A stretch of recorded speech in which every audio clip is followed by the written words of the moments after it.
man. Next up, we're going to talk about a video that I came across on World Star. This content creator is talking about, and again, we've mentioned this, we've talked about this subject on multiple occasions, relationships, how to be successful in them, so on and so forth. This gentleman here is talking about why certain women fail. And one of the aspects of why certain women fail is because they don't know when to detect a man who is emotionally unattracted to women, but just wants women for other reasons. And I think his logic is you should want to go for a guy who not only is physically attracted to women, but is also emotionally attracted to women. And y'all women out here need to do a much better job of being able to detect when you're dealing with a guy who is emotionally unattracted to women. So bear in mind, we're talking about two different things here. Okay. We're talking about guys who physically, so these aren't DL guys or guys who don't like women physically. We're talking about guys who are heterosexual but otherwise are not emotionally attracted to women. And he's suggesting getting with a guy like that is basically setting yourself up for failure in relationships. So I think that's pretty much what he's saying. So we'll go ahead and play this, and then we'll talk about how much sense or lack thereof this guy is making. There's so many men that don't like women, but they're sexually unattracted to men, and they have no choice but to deal with you. And they act like it, don't they? Like these men don't like women for real. They don't bond with women. They don't emotionally connect with women. They prefer to be around men.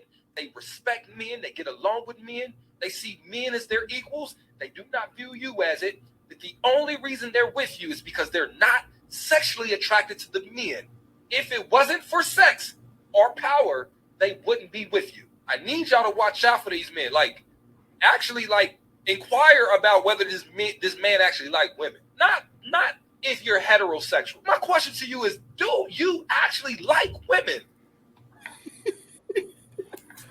All right now, brother. All right. All right. So do you buy any of that? Oh, absolutely. And I see it every day, and I hear it on songs all the time. And so it's a weird dynamic, man. And I didn't notice this until I was probably like a few years out of high school. And I'm out there in the world. I'm meeting different people outside of people I knew since elementary school, and I'm just getting a flavor of whatever's going on in the world. And I realized that some dudes that I would run into, their disdain for women was I don't want to call it gay because it's not gay, but it's like, why do you hate them so much? And it's just like there's just a dislike. It's use, abuse, use them as tools, pawns, and always hanging out with the guys. Now, granted, you can hang out with your homeboys, but there's a difference, you know. And between hanging out with your homeboys or being roommates with your homeboys, and then always being with the boys. And I realized that we got a lot of that going on, and especially nowadays with the younger generation and all this gang stuff and all this hanging around stuff. And it's just like the music promotes it, the culture promotes it, honestly. And it promotes this ideology that you really don't need a woman, you know, you know, uh, money over bitches. I have sex with her, then I kick her out. I do. Well, we've been hearing this since freaking, I don't know, late 90s Yeah. or whatever. It's been a while since this stuff has been pumped into generations of people's heads. And so now I really think that, I felt like it's kind of always been a thing, but I feel like it's gotten more pervasive. And so I agree with him. I think there are men out there who only view women as vaginas and throats, you know, and that's all they're good for. And trying to build an emotional connection or bond is out of the question. So I think it's a phenomenon, and I think he's onto something. So how do you feel about it? Okay, so before I give you my take, let me ask you a question, and I'm legitimately asking this. Mhm. Why is it that women, despite everything that you just laid out, oftentimes elect to get with guys like this? Because I think I think what's gone on is that there's a primal link to that behavior that shows a level of masculinity in the sense that they're not being quote unquote emotional. And so that is attractive because it looks like masculine frame. What has ended up happening through sociology, and this is all cultures at this point that got the attacked with this stuff that men don't or can't show emotion, or you know men smoke, women don't, whatever. And it's just this whole thing, men get womanizing, all this stuff. So I think what ended up happening was um that they're attracted to that, like I said, that primal connection of, all right, he's a man, I'm a woman. He's logic based, I'm emotional based. I don't want to see my man act emotional. And then the bad boy image and other things that gets propagated and played up. I think that's where women go, well, he's more attractive than this guy over here that tells me that he loves me. Because this guy over here that tells me that he loves me, he's not being in his masculine frame. So at least, I know there's more to it, but I think that's a bit of an angle to it, I think. Yeah, I don't disagree with that. I think to a certain extent, you use the word primal. That's a pretty good word. I would use the word instinctual. I think to a certain extent, there are certain instinctual, intrinsic needs that we as people, but women specifically, prioritize, and they use that prioritized list in order to determine whether getting with a certain type of guy is worth it or not.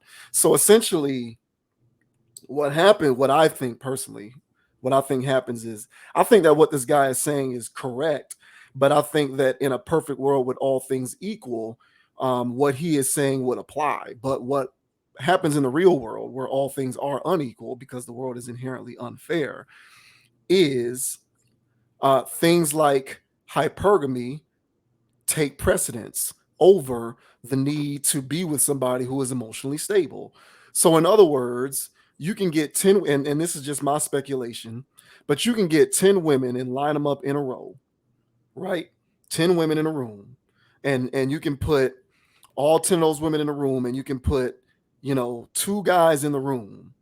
One guy is emotionally coherent and is not what this guy is describing in terms of, this is a guy who actually emotionally likes women, right? So he's describing the kind of guy from a quality standpoint whom you should look to be with, because that'll give you the greatest chance of being successful. That's one of the guys. And then the other kind of guy is a guy who is the opposite of that, but can fulfill certain intrinsic needs that you desire, such as affording you with a certain kind of lifestyle, being able to provide you with certain things monetarily that you've always wanted, being able to do things for you materialistically and otherwise that the other guy cannot do. And so you give those 10 women the option to pick one of those two guys. I'm willing to bet that at least 80% of those women, so 8 out of 10, are going to exercise what I call hypergamy and go with the guy who can provide them with the things that they want in life, irregardless of whether that guy has the emotional intelligence to give them a successful relationship that's going to stand the test of time. So it goes back to this innate thing that women have, that women do. And I think I talked about this a while on another video that we have. I have a female friend and we talked about this. And she at least was self-aware enough to admit to me that one of her biggest challenges has to do with the fact that she has, for pretty much the entirety of her life been unable to reconcile what her vagina wants with what her head tells her is best for her. And oftentimes, what the vagina wants is what ends up winning. And so, what the vagina is telling her is go with the guy with the money, with the status, with the social prestige, and some of these other maybe physical characteristics that you think you like because you find them to be exciting, not boring, which is another thing that they kind of get into.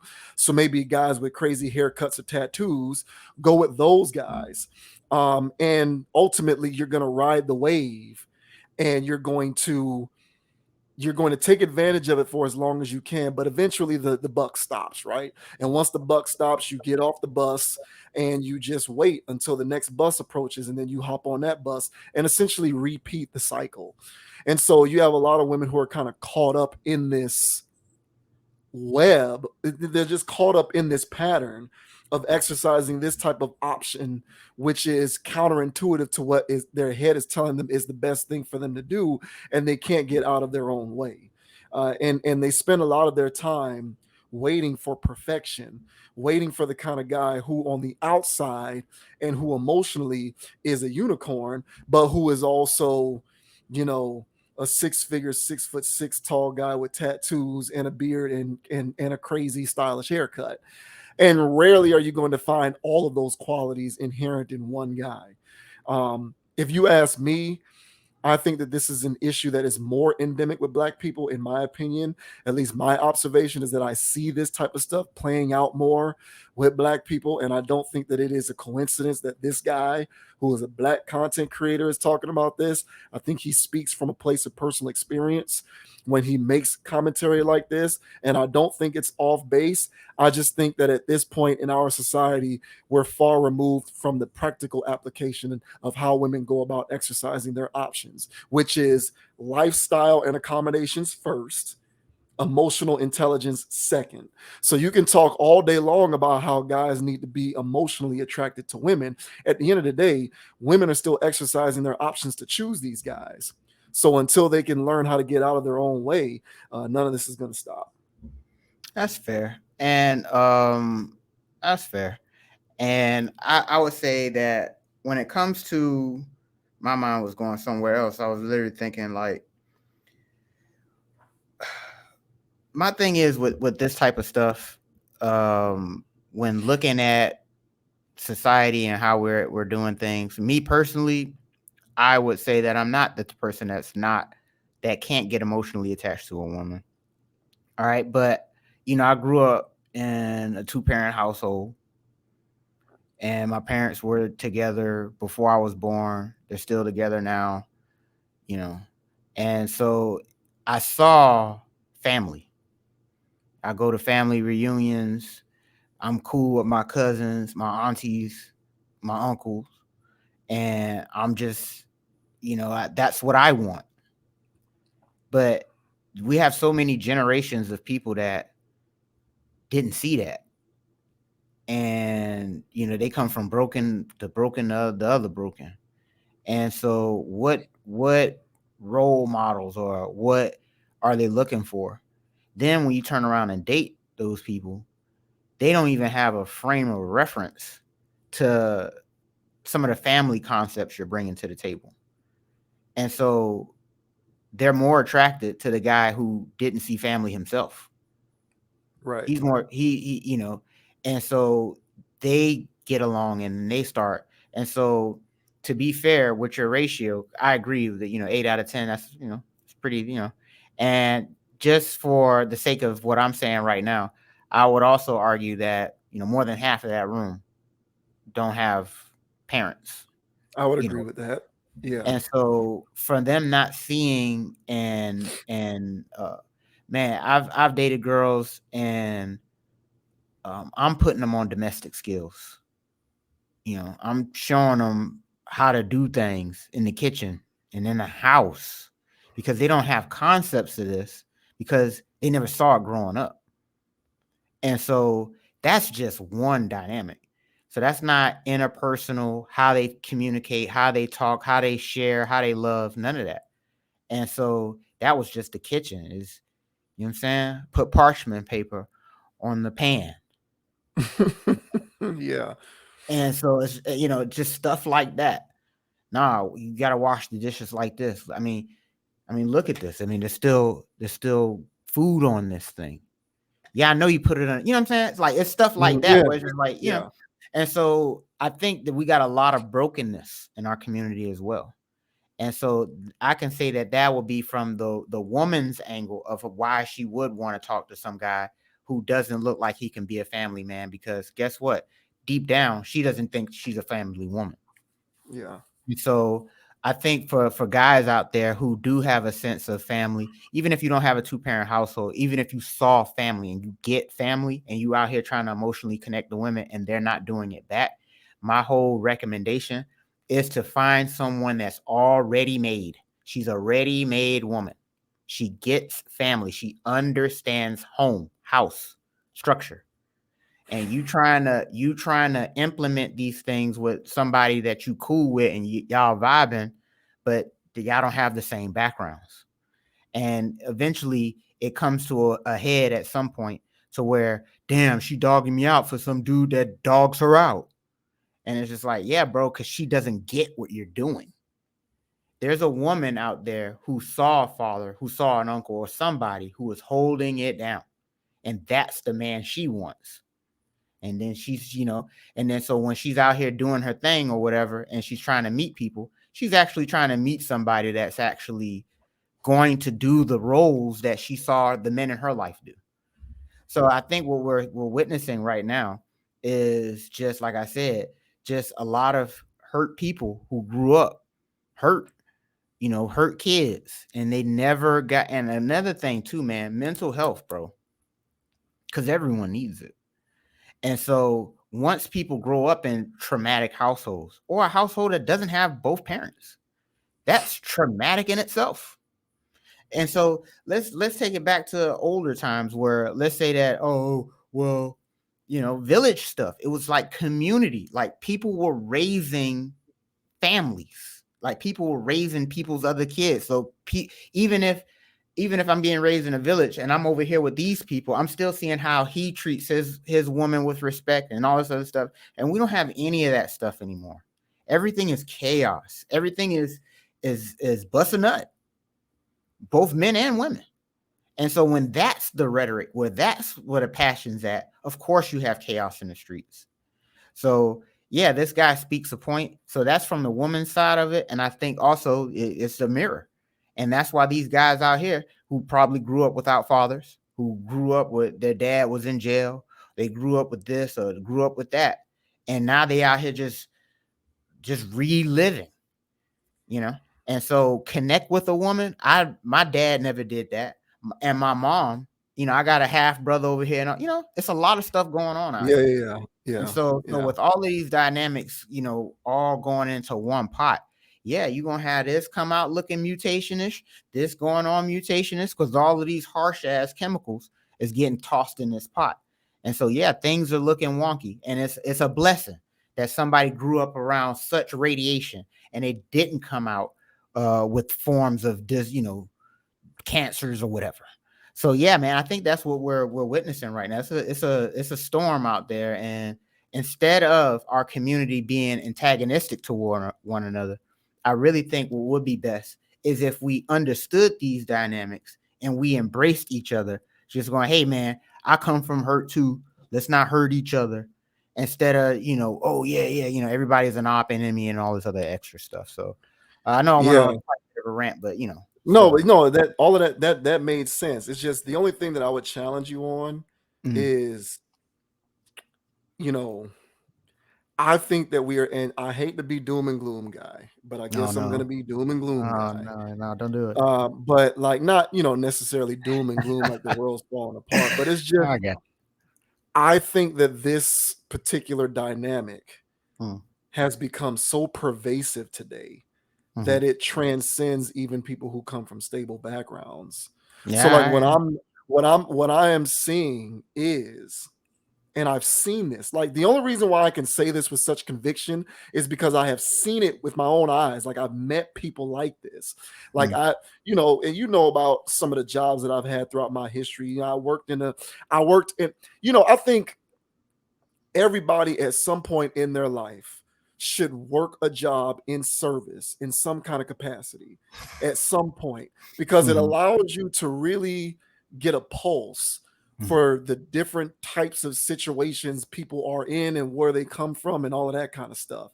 Like, Mhm. so I worked in a restaurant for over 10 years and I saw people come and go. I was around a lot of people who were in all kinds of permutations of life circumstance. And what I often saw is college girl who came from a two-parent household. Both of their parents were still married or together and had good values and did stuff, and they observed family. They saw it. And they're up here in college and they're wilding. And they're getting with the guys who aren't this. Where does that come? Like, if it's all about environment and upbringing, why is it that so many women nowadays who come from stabilization and great environments and upbringings, two-parent household this, and strong father figure that, strong mother this, their mom was in the kitchen cooking, mom had them in the kitchen cook, all of this stuff, right? Mhm. And they're still growing up and they're still desiring to get with the same type of men that women who don't come from those walks of life are getting with as well. Mhm. And the answer to that question is Mm. the messages that we receive on a daily basis have become so ingrained in our collective consciousness that they are fundamentally altering our behaviors. They're Mhm. fundamentally altering the way that we see the world and the way that we do certain things. So much so that it doesn't matter what our background is. We are at the mercy of our Instagram. We're at the mercy of our feeds. We're at the mercy of the internet. We're at the mercy of Netflix and Hulu. We're at the mercy of all of this. And so many of these messages, we're at the mercy of podcasts, we're at the mercy of YouTube, we're at the mercy of Spotify, we're at the mercy of OnlyFans. Okay. And we're at the Mhm. mercy of we're at the mercy of all this stuff. And what all of these things are telling us on a daily basis is you shouldn't get with a guy if he can't afford to take you on vacation every month. You shouldn't get with a guy if he isn't this height. You shouldn't get with a girl if she doesn't have this kind of body. You shouldn't get with a girl if she don't got these kind of tattoos. Go ahead and get with the stripper. Get with the stripper girl, or get with the guy who you know has multiple baby mothers, or who you know has several other women who he talks to on a regular basis, because that's sexy to me. And why do I believe that that's sexy? Because my Instagram tells me so, because my feed tells me so. So after a while, your background means nothing. It's irrelevant to the messages that you are exposed to for the other 23 hours of the day that you're not around that background that raised you in the first place.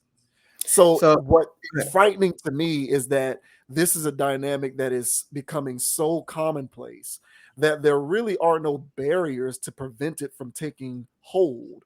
And it doesn't matter how stable a background you came from. All that matters is whether you are strong-willed enough to be able to filter out a lot of these messages that come your way on a daily basis and still maintain stable body and mind. And I think for the most part, most of us can't do it. So I agree with that. So let me say this though. So we agree. We're saying the same thing. So this is a pot with a lot of Yeah. stuff going on. It's a gumbo of foolishness, right? And so part of this gumbo of foolishness is, I feel like, the part that I was explaining. So, and I agree with you, because I grew up in a two-parent household and I was chasing the thoughts. Yeah. Now, why was I doing that? For every reason why I talk about damn near every episode was, like you said, social media or just influence. Now, I didn't grow up with social media. I grew up with MTV and, all Right. other crap.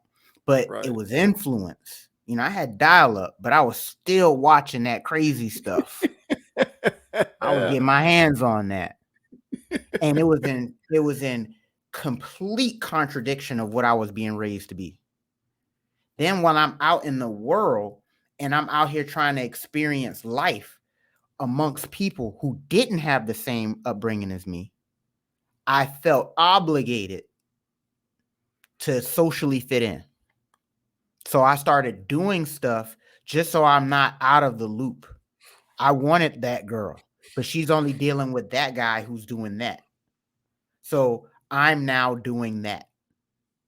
And so the last one we did, not too far, but I had talked about being a class clown and stuff. And it was, but I did that for girls. And I did that so, bullies will leave me alone. But I did it really for the girls. Now, my parents didn't raise me to do that. But here I am amongst all of this stuff, just trying to find my footing in a world where so much extra stuff's going on. Now I'm acting out of how I was raised. And then it became, luckily for me, there's this area of recall and this area of self-evaluation that I can get myself into. And even though I may be carrying out certain things or have carried out certain things, I can trace back to where that originated from, because it damn sure didn't come from mom and dad. So I can trace it back to where that behavior came from, when I first saw this, when I first heard that, and then I began doing whatever. But it damn sure wasn't from mom and dad. And so with those things, so I agree. And I've seen people with single mom households, strict, great in school, doing this, doing it. So it's, but once we're dealing with statistics, I would argue that a 2-parent household is a lot better than a single. I 100% agree. Right. Yeah. So I completely agree. So with that being a component, then like you said, with the influences of whether it's social media or XYZ, with these things all going on at once, of course they don't stand a chance. And especially if they're watching these shows with these women out here that are living off other people's money, going around gallivanting, doing this, doing that all around the world, arguing amongst each other, doing all this extra TV stuff. I'm like, hey, girl, these have producers, right? What do you mean? So this romantic gesture that this guy did, there was a board meeting about this, right? They sat around and thought about this concept, pitched it, and then filmed it, right? You don't think he spontaneously did that, right? But they do. Yeah. And now they expect bro, who has regular job, probably a kid over here, doesn't even have to have that, got a car note, got this, got that. Now she wants to gallivant. Now she wants to go around. Now she wants roses and a bed of this. And it's like, what are you getting all this crazy stuff from? Then I sit here and watch TV with her, and I seeing it, all that crap unfolding all on TV. So it's just like, hey, man. So when so here's my thing. So yeah, man, we got a lot of people that are just in download from whatever and then just go outside operating off of that. And if you're talking to, and this is another thing that I do too, if I'm talking to somebody and I can tell they don't have self-evaluation and recall, then at that point they're slaves to whatever they watch. And so I stay away from those people now. It took me years to stop giving people like that chances, but they screw you over every time. Mm-hmm. So I say, hey man, do you know who you are? And then they start talking Instagram and TikTok. And I said, nope, you don't. I can't share myself with this person. You see what I'm saying? Yeah. And so it takes that. So yeah, man, it's a lot to this situation, man. We got a lot going on with this. I mean, there's so many angles to dissect such a situation, but I feel like we're both saying the same thing, kind of swear, Yeah, we are. We're definitely saying the same thing. It's just at the end of the day, it comes down to the woman's choices. Like, I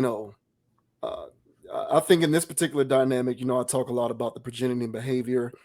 And I've always said, like, women in a lot of respects are the engineers of their own misfortune.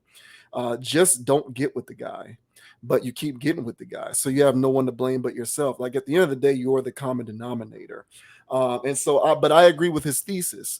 You would want to get with a man who actually likes women. As novel of a concept as that may seem, that is what you should go for. But I just think that there are so many other things that override how much they prioritize that oftentimes that just ends up not being what happens. So the practical application of it is such that unfortunately it just doesn't happen very often. And honestly, bro, and this is a deep subject, bro. But and you know, not to ruffle any feathers, but if it does, hey, it is what it is. But he's claiming, because first of all, sorry, that is an oxymoron. You can't hate women and then be heterosexual. It's not a thing. So you're either heterosexual or you are not. Or not. And so that music that Lil Wayne was making, you know, get money, FBs, right? Do this, do that. You know, it's pretty obvious now that, you know, Lil Wayne and stuff like that, you know, bisexual. That he you know, him and Birdman doing whatever. So, you know, it was so many homoerotic things. Like there was like a trend going on TikTok where people would listen to homoerotic lyrics and go, "What the hell is that?" Biggie did homoerotic lyrics, and it's just like, "What is this?" But they throw it in there anyway. You know, Biggie's hanging out with Diddy. I'm going there. Rick Ross and all of them. These guys aren't men. They act funny. And they record songs. And then they put their spirit in those songs. So the spirit I'm talking about is get money, FBs. I'm with the homies, the gang. Now these new generation of kids, you literally see them, it's 30 dudes in one house. Mm-hmm. What are you guys doing? We gang. Hanging with the boys. I'm cool with that. Why is it 30 of y'all? What is going on here? And so it is a level of homoeroticism to it. It is when it comes to those types of lyrics. And so when you hear that, it's coming from guys who live that life. And so it has programmed generations. So like there's hypergamy, there's also hyper masculinity. And hyper masculinity is nothing but homosexuality. So all of that stuff that we were sitting there watching when we were growing up, you know, 50 Cent all glistening on a Source magazine or, you know, showing everything. Lil Wayne always doing this and doing that and all this other stuff. It was a level of we prison was whole, you know, all this other stuff, you know, pants sagging and all this other stuff. It's that whole I'm so man, I'm so this, I'm so that stuff's gay. I'm sorry, I'm going there with that. And so when you have those guys who are making music and influencing generations, and they're not talking about how to build a woman, they're not talking about how to build a family, they're talking about destroying families, destroying neighborhoods, and destroying themselves. So now we have a whole group of people out here that are just doing that and doing it to each other. And now bro can't even figure out why he's in a house with 29 other dudes yelling gang, gang, and have no females on deck. He can't explain it.